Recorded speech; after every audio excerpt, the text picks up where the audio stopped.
Vamos a coger un taxi sin conductor. Se pide por esta aplicación como si fuera un Uber. Estamos en Estados Unidos, por cierto. El primer problema que encontramos es que está tardando más de lo que pone y no podemos hablar a nadie porque no hay nadie en el coche. Ahí viene. Mirad el coche, o sea, para que os hagáis una idea. Esto está lleno como de sensores, cámaras. Ahí las iniciales del nombre que tenemos. Tengo que desbloquearlo. ¡Ay, se abre! ¡Hostia! Coches, es un Jaguar. Es un Jaguar. Y por delante todo lleno de cámaras. Es eléctrico, ¿no? Entiendo. El coche, ojo, Hola, buenas noches.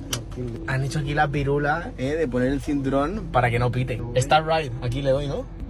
Start right. Despacito, ¡Hostias!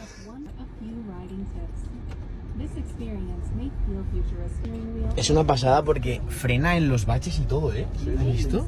Mira, curvita. Mirad, una persona ahí caminando y el coche para.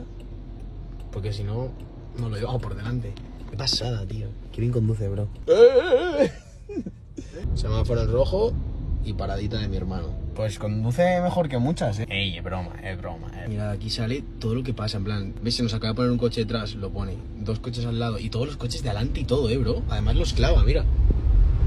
Por cierto, me lo ha dicho Martín que aquí hay cámaras. Mirad, esto es una cámara. Por si la lías. En caso de que la líes, te hacen que te bajes del... ¿A vosotros llamaron? O sea, te llaman y te dicen, bájate del taxi. Y te tienes que bajar, básicamente. Qué pasada, tío. Aquí tienes todo lo que pasa. Y encima, mira. O sea, mira la exactitud, Qué locura, tío. Pero ¿tú crees que en Chile podrían existir estos coches? O sea, en España yo digo que esto dura una semana. Mira, ahora pone que está buscando un sitio para aparcar.